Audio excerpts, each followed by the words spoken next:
नमस्कार प्रिय विद्यार्थियों, आपका मेरे चैनल पे स्वागत है। आज अपने बात करेंगे साइंस का जो चैप्टर फर्स्ट है क्लास 10 का, रासायनिक अभिक्रियाएं एवं समीकरण।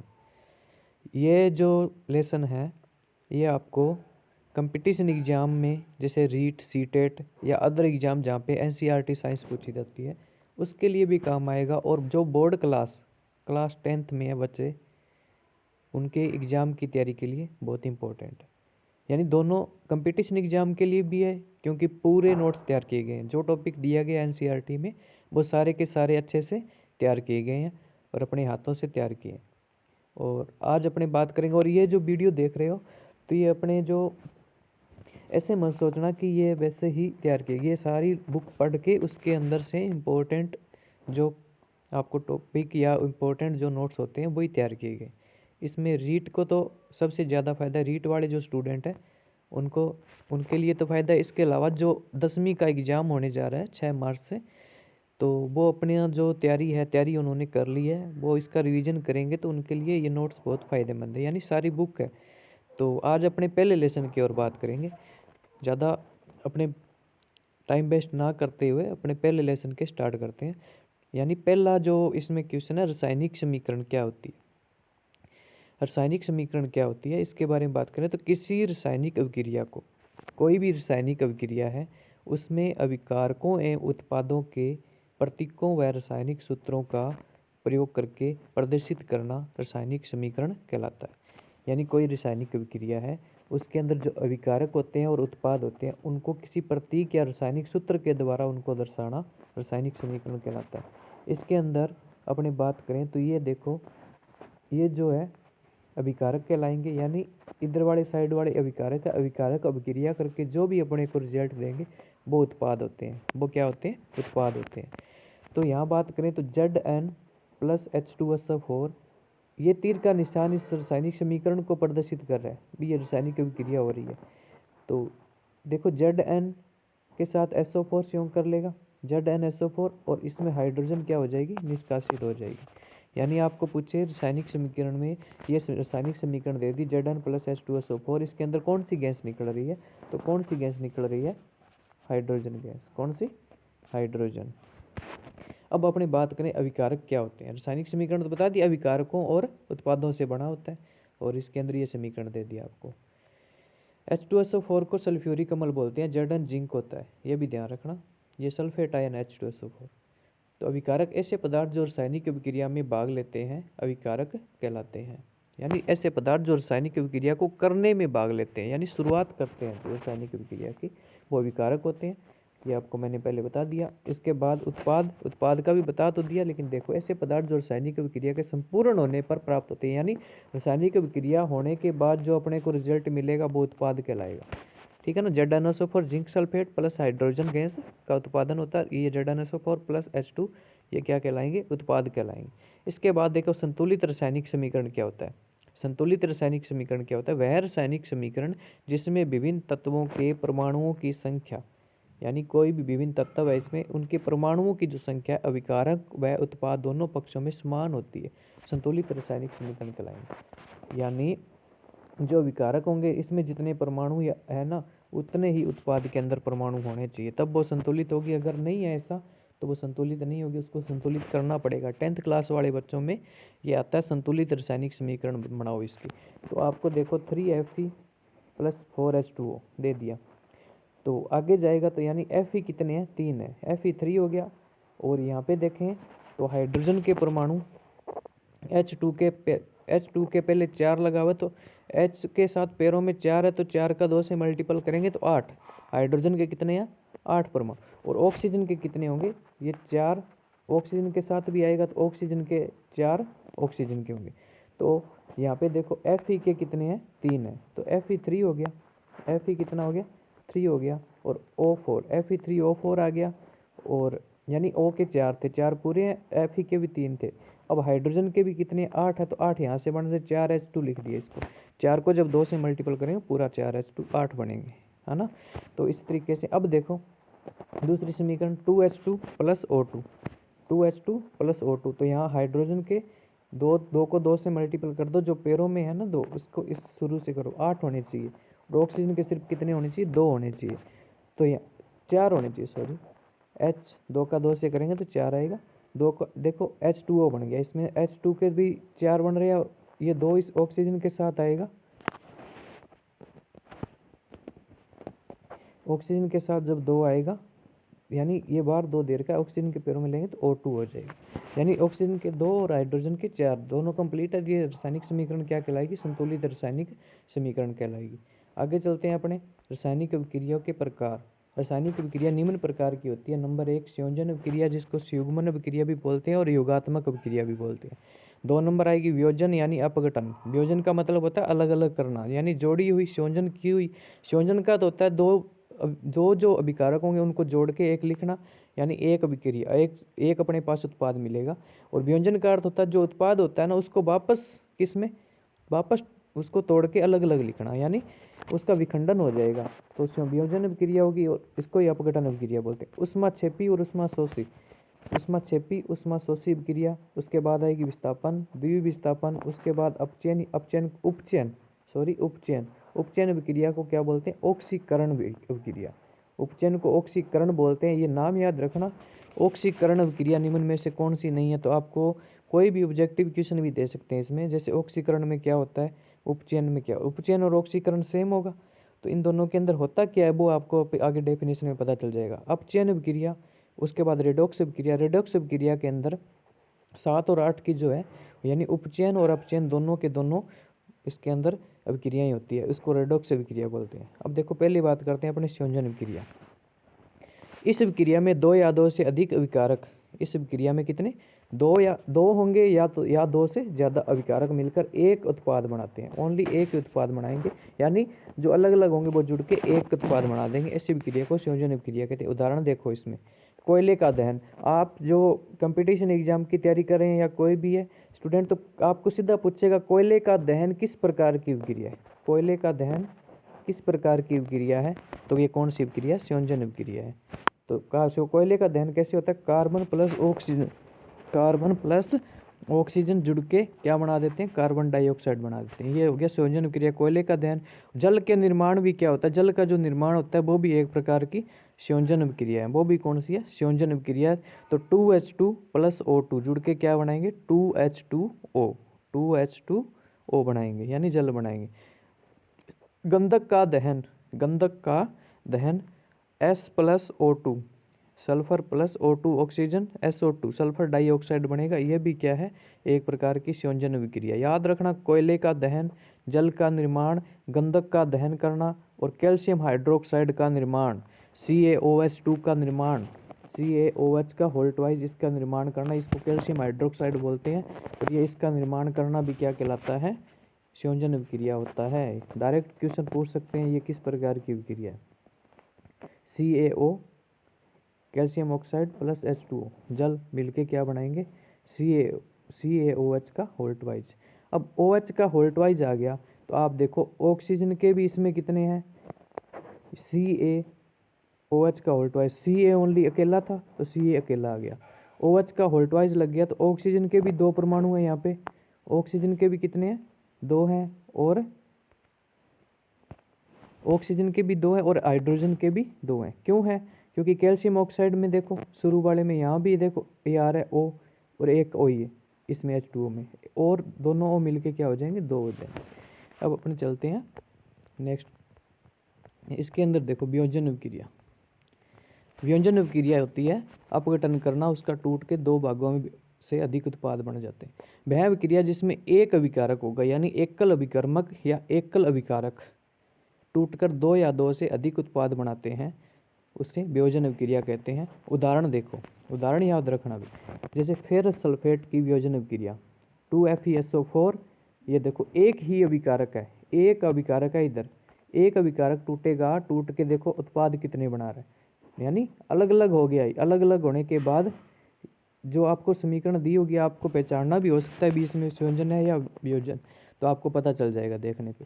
2FeSO4 ये टूट के किस में बन गया, Fe2O3 plus SO2 sulphur dioxide, SO3 sulphate, ठीक है ना, SO2 SO3 Fe2O3, ये होगी वियोजन अभिक्रिया। आप इसके अंदर आप बढ़ा के देखोगे ना, इसमें Fe के कितने हैं, 2 परमाणु हैं, और सल्फर के कितने हैं, सल्फर के हैं यहाँ पे 2 हैं, ऑक्सीजन के कितने हैं, 8 है, ऑक्सीजन के कितने 8 है, क्योंकि ये 4 है, ये 2 से मल्टीपल होगा तो 8 बनेंगे। तो यहाँ सारे के सारे कंप्लीट हो रहे हैं, देख लेना आप, सारे कंप्लीट होंगे तभी संतुलित समीकरण, वरना आपको संतुलित करनी पड़ेगी। अब कैल्शियम कार्बोनेट का जो वियोजन होगा किस प्रकार होगा, calcium carbonate CaCO3, CaCO3 calcium carbonate को संगमरमर बोलते हैं। क्या बोलते हैं, संगमरमर बोलते हैं, याद रखना। संगमरमर का सूत्र क्या होता है, CaCO3 या कैल्शियम कार्बोनेट। संगमरमर का सूत्र पूछ सकते हैं आपको, संगमरमर का सूत्र क्या होता है, CaCO3, और इसको बोलते हैं कैल्शियम कार्बोनेट, ध्यान रखना, CaCO3। डायरेक्ट क्वेश्चन आता है, CaO ये वियोजित होकर किस में बदलेगा, CaO अलग हो गया और कार्बन डाइऑक्साइड गैस निकलेगी, ध्यान रखना, CaO प्लस CO2 में। अब देखो, सिल्वर ब्रोमाइड भी एक प्रकार की वियोजन अभिक्रिया, यानी सिल्वर ब्रोमाइड होता है AgBr, Ag को सिल्वर बोलते हैं, Br ब्रोमीन होता है, तो AgBr सिल्वर ब्रोमाइड बन गया, इसके साथ 2 लगा दिया, 2AgBr। अब अलग अलग करेंगे तो, क्योंकि यहाँ अपने 2 क्यों लगाया, क्योंकि Br2 होता है, Br2 आना चाहिए, सीधा Br आएगा तो ये संतुलित नहीं होगी, तो 2Ag हो गया प्लस Br2, ये वियोजन अभिक्रिया। अब देखो, इस अभिक्रिया का उपयोग श्याम श्वेत फोटोग्राफी में किया जाता है। ये AgBr वाली है ना, इसका प्रयोग किसमें, यानी सिल्वर ब्रोमाइड होता है, इसका प्रयोग किसमें किया जाता है, फोटोग्राफी में। श्याम श्वेत फोटोग्राफी, इंपॉर्टेंट क्वेश्चन है, नोट करने वाला है।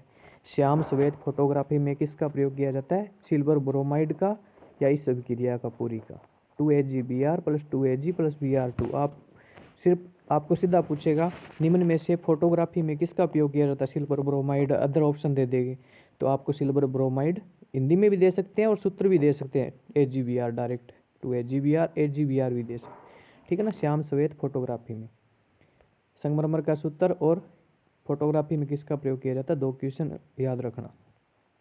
उसके बाद बात करते हैं उष्माक्षेपी अभिक्रिया। उष्माक्षेपी अभिक्रिया कौन सी होती है, वह अभिक्रिया जिसमें उष्मा ऊर्जा के रूप में उत्सर्जित होती है, उष्माक्षेपी अभिक्रिया कहलाता है। उष्माक्षेपी यानी उष्मा ऊर्जा के रूप में निकल जाती है, उष्मा ऊर्जा के रूप में निकल जाती है, इसके अंदर ऊर्जा बाहर निकल निष्कासित हो रही है, उष्माक्षेपी होगा। उसका उदाहरण देखो, प्राकृतिक गैस का दहन, प्राकृतिक गैस जैसे मेथेन CH4 2O2, ये मिलेंगे आपस में, CO2 बन गया, प्लस में जल बनेगा 2H2O, प्लस में ऊर्जा निष्कासित होगी, प्लस में क्या होगी, ऊर्जा निष्कासित होगी। अब देखो, डायरेक्ट पूछेंगे आपको श्वसन कौन सी अभिक्रिया है, एक उष्माक्षेपी अभिक्रिया, उष्माशोषी है या उष्माक्षेपी है या संयोजन वियोजन, कुछ भी ऑप्शन दे सकते हैं। तो आपको लिखना है श्वसन एक प्रकार की उष्माक्षेपी अभिक्रिया है, श्वसन से उष्मा का उत्सर्जन होता है। अब श्वसन क्या होता है, देखो श्वसन के बारे में पढ़ते हैं थोड़ा। मनुष्य को जीवित रहने के लिए हमें ऊर्जा की आवश्यकता होती है, यह ऊर्जा हमें भोजन से प्राप्त होती है। पाचन क्रिया के समय खाद्य पदार्थों में टूट जाते हैं, यानी भोजन में जब पाचन होता है तो उसके समय जो खाद्य पदार्थों में ये ऊर्जा टूट जाती है। जैसे चावल, आलू तथा ब्रेड में, चावल, आलू और ब्रेड में कार्बोहाइड्रेट होता है, इंपॉर्टेंट। कार्बोहाइड्रेट किस किस में होता है, चावल, आलू, ब्रेड में कार्बोहाइड्रेट होता है, और कार्बोहाइड्रेट के टूटने से अपने को क्या मिलता है, ग्लूकोज मिलता है, ये ऊर्जा है।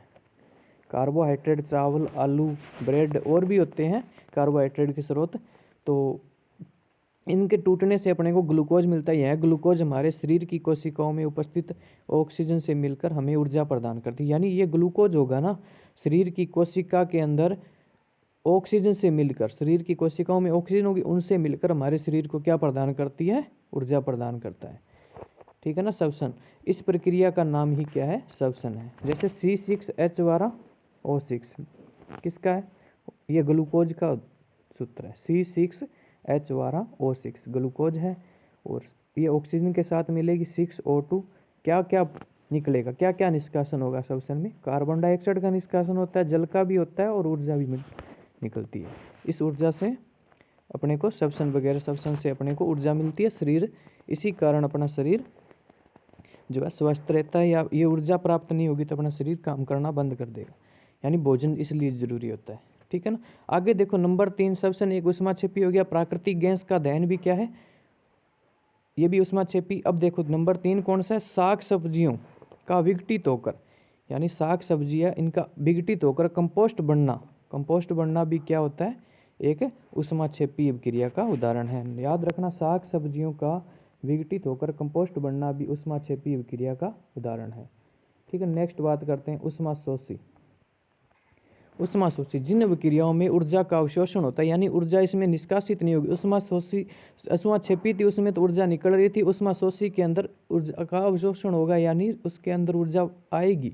जिन विक्रियाओं में ऊर्जा का अवशोषण होता है उसको उष्माशोषी विक्रिया कहते हैं। उदाहरण देखो, hydrogen plus iodide I2H2 plus I2 plus ऊर्जा मिलकर क्या बनाएगी, 2HI। इसके अंदर नाइट्रोजन प्लस ऑक्सीजन, दूसरी देखो नाइट्रोजन प्लस ऑक्सीजन मिलकर प्लस ऊर्जा, नाइट्रोजन ऑक्सीजन प्लस ऊर्जा आएगी, इसमें ऊर्जा मिलके क्या बनाएगी, 2NO। ध्यान रखना ये समीकरण। अब आगे बात करें विस्थापन विक्रिया। ऐसी विक्रियाएं जिसमें किसी यौगिक के अणु के किसी एक परमाणु अथवा समूह के स्थान पर दूसरा परमाणु या अथवा समूह आ जाती है। यानी विस्थापन के अंदर एक स्थान से दूसरे स्थान पे किसी जो यौगिक या परमाणु होता है उसकी जगह दूसरा आ जाना। यानी इसके अंदर ध्यान रखना, कोई एक ही परमाणु का आदान प्रदान होगा, दूसरे का नहीं होगा। तो देखो Zn प्लस CuSO4, Zn आ गया SO4 के साथ और Cu अलग हो गया, यानी एक का ही आदान प्रदान हुआ है। Zn और Cu दोनों का अलग अलग हो गए, एक आ गया और एक अलग हो गया, ये क्या कहलाएगी, विस्थापन विक्रिया। इसी प्रकार दूसरी समीकरण देखो, Fe प्लस CuSO4, यानी Fe plus CuSO4 copper sulphate मिलकर क्या बनेगा, FeSO4 फिर सल्फेट प्लस कॉपर, कॉपर अलग हो गया। ये एक प्रकार की विस्थापन विक्रिया। अब आगे द्विविस्थापन हो रहेगा, जिसके अंदर क्या होगा, आयनों का प्रदान दो प्रकार से होगा, दोनों में होगा, दोनों के दोनों आपस में चेंज होंगे। अब देखना, ये विक्रिया जिनमें अभिकारक के बीच आयनों का आदान प्रदान होता है द्विविस्थापन विक्रिया कहलाती है। जैसे देखो उदाहरण Na2SO4 BaCl2। अब इसके अंदर देखो Ba जो है वो तो आएगा इधर और NO2 जाएगा इसकी तरफ, ठीक है ना। BaSO4 बन गया और NO2 गया इधर, Cl2 है तो दोनों में 2 बार निकाल दिया, यानी दोनों से क्या बन गया, सोडियम क्लोराइड NaCl, यानी 2NaCl लवण बन गया एक प्रकार का, ठीक है ना। अपचयन विक्रिया अपचयन नहीं, उपचयन। अपचयन आगे आएगी, उपचयन को ही ऑक्सीकारक विक्रिया कहते हैं, ऑक्सीकारक। ऐसी विक्रिया जिसमें ऑक्सीजन की वृद्धि हो, यानी उपचयन के अंदर ऑक्सीजन जुड़ेगा और हाइड्रोजन निकलेगा। ऐसी विक्रिया जिसके अंदर ऑक्सीजन की वृद्धि और हाइड्रोजन का त्याग हो उसे उपचयन विक्रिया बोलते हैं। इसके अंदर ऑक्सीजन आएगी भाई, सीधी सी बात है। 2Mg प्लस O2 2MgO बन गया, 2Cu प्लस O2 2CO बन गया, ठीक है ना। याद रखने वाली बात है, उपचयन के अंदर ऑक्सीजन का जुड़ना और हाइड्रोजन का निकलना, और अपचयन आएगी उसके अंदर क्या होगा, हाइड्रोजन का जुड़ना और ऑक्सीजन का निकलना। याद रखने वाली बातें हैं। आगे चलो, अपचयन विक्रिया। ऐसी विक्रिया जिसमें हाइड्रोजन की वृद्धि होगी, यानी हाइड्रोजन आएगा तथा ऑक्सीजन का त्याग होगा, उसे अपचयन विक्रिया बोलते हैं। क्या बोलते हैं, अपचयन। नाम याद रखना, अपचयन और उपचयन, इसके अंदर डाउट हो जाएगा। 2CuO प्लस H2, यानी Cu के अंदर देखो कॉपर अलग हो गया, ऑक्सीजन जल के H2 के साथ जुड़ के क्या बना दिया, इसने जल बना दिया, यानी कॉपर ऑक्साइड था उसके अंदर से ऑक्सीजन निकल गया और हाइड्रोजन जुड़ गया, H2O बन गया। इसके अंदर देखो हाइड्रोजन में वृद्धि हो रही है और ऑक्सीजन का क्या हो रहा है, त्याग हो रहा है। अब आगे देखो, रेडॉक्स विक्रिया। जिन विक्रियाओं में उपचयन तथा अपचयन विक्रिया साथ साथ होती है रेडॉक्स विक्रिया कहलाती है। जैसे CuO प्लस H2, अब CuO प्लस H2, तो इसके अंदर देखो Cu इधर आ गया और O इसके साथ जुड़ गया, H2O बन गया। अब उपचयन कैसे हो रहा है भाई, उपचयन कैसे हो रहा है, इसके अंदर ऑक्सीजन जुड़ रहा है इसलिए ये क्या हो गया, H2O बन गया, तो ये उपचयन हो गया। और इसमें देखें तो इससे ऑक्सीजन निकल रहा है तो ये कौन सा हो गया, अपचयन हो गया। अपचयन और उपचयन दोनों साथ साथ हो रही है। दैनिक जीवन में उपचयन विक्रियाओं के प्रभाव। Important question class 10th plus REET या अदर एग्जाम से रिलेटेड, बहुत इंपॉर्टेंट है ये, ठीक है ना। याद रखने वाली बातें हैं सारी की सारी, इनमें से क्वेश्चन डायरेक्ट पुट किया जाता है। तो दैनिक जीवन में उपचयन विक्रियाओं के प्रभाव, पहला संक्षारण होता है। पहला क्या होता है, संक्षारण। जब कोई धातु अपने आसपास अम्ल, आर्द्रता आदि के संपर्क में आती है, आर्द्रता होती है नमी, आदि के संपर्क में आती है तब ये संक्षारित होती है। इस प्रक्रिया को संक्षारण बोलते हैं। संक्षारण के अंदर क्या होता है, उदाहरण देखो, उदाहरण ही काम आने वाले हैं ज़्यादा। चांदी के ऊपर काली परत, चांदी के ऊपर काली परत आना, ये किसके कारण होता है, संक्षारण के कारण। तांबे के ऊपर हरी परत आना, यानी चांदी के ऊपर तो काली परत आएगी, ये भी याद रखना भी काली परत किस पे आती है, चांदी पे। तांबे के ऊपर कौन सी परत आती है, हरी परत। और लोहे के ऊपर जंग लगता है, भूरा रंग का हो जाता है, तो वो कौन सा होगा, संक्षारण विक्रिया के उदाहरण है। और ये क्या है, नमी और ऑक्सीजन की विक्रिया से ये हो जाता है। चांदी के ऊपर काली परत, तांबे के ऊपर हरी परत चढ़ना, लोहे के ऊपर जंग लगना। आगे चलो, आगे बात करें विकृति गंधता, विकृत गंधिता, विकृत गंधिता। तेल व वसा के उपचयित, ये तेल व वसा होती है, उसके उपचयित हो जाने पर ये विकृति गंधी हो जाते हैं, यानी विकृत गंधी हो जाते हैं। तेल व वसा के क्या होने पे उपचयित, उपचयन क्या होता है, उपचयन अभी बताया ऊपर मैंने। इसके अंदर क्या होगा, ऑक्सीजन जुड़ेगा, हाइड्रोजन निकलेगा विकृति गंध में, तो तथा इनकी गंध व स्वाद में परिवर्तन हो जाता है। इनमें प्रतिऑक्सीकारक मिलाकर अथवा भोज्य पदार्थों को निर्वातित पात्रों में रखकर अथवा इनमें नाइट्रोजन प्रवाहित कर इस प्रक्रिया को रोका जा सकता है। यानी ऑक्सीजन जुड़ेगी इसके अंदर, ऑक्सीजन आएगी तो ये विकृत गंधी हो जाएंगी, इनका स्वाद वगैरह चेंज हो जाएगी, क्योंकि ऑक्सीजन से अभिक्रिया करके ये अलग, मतलब अलग उत्पाद बन जाएगा। तो इसके अंदर क्या होगा, प्रतिऑक्सीकारक क्यों लिया, प्रतिऑक्सीकारक क्यों लिया, क्योंकि ऑक्सीजन जुड़ रहा है, इसलिए ऑक्सीजन को यहाँ से हटाने के लिए प्रतिऑक्सीकारक ले लिया। और भोज्य पदार्थों को निर्वातित, यानी निर्वातित क्या होता है, जिसके अंदर हवा आ ना जा सके उसमें रखा जाता है, और इसमें नाइट्रोजन भी प्रवाहित कर इस प्रक्रिया को रोका जा सकता है। ये इंपॉर्टेंट उदाहरण है इसका। आलू की चिप्स की थैलियों में नाइट्रोजन प्रवाहित करके इन्हें उपचयित होने से बचाया जा सकता है। आलू की चिप्स की थैलियाँ होती है, यानी चिप्स की थैलियाँ, सीधा भी नाम दे सकते हैं, आलू की चिप्स भी दे सकते हैं। क्या प्रवाहित करके इनको उपचयित होने से बचाया जा सकता है या विकृत गंधिता को रोका जा सकता है, तो नाइट्रोजन प्रवाहित करके। Important question. तो ये था अपना पहला लेसन, लगभग कंप्लीट, यानी इंपॉर्टेंट फैक्ट कंप्लीट। अब अपने बात करेंगे नेक्स्ट, जो इसका दूसरा लेसन है, अम्ल, क्षार और लवण। उसमें से 100% क्वेश्चन आता है, इसमें से भी आएगा। 10th क्लास वाले स्टूडेंट प्लस अदर एग्ज़ाम जो तैयारी कर रहे हैं उन सभी बच्चों को ये वीडियो शेयर कर देना। अगर अच्छी लगी है तो इसको लाइक करना। थैंक्स।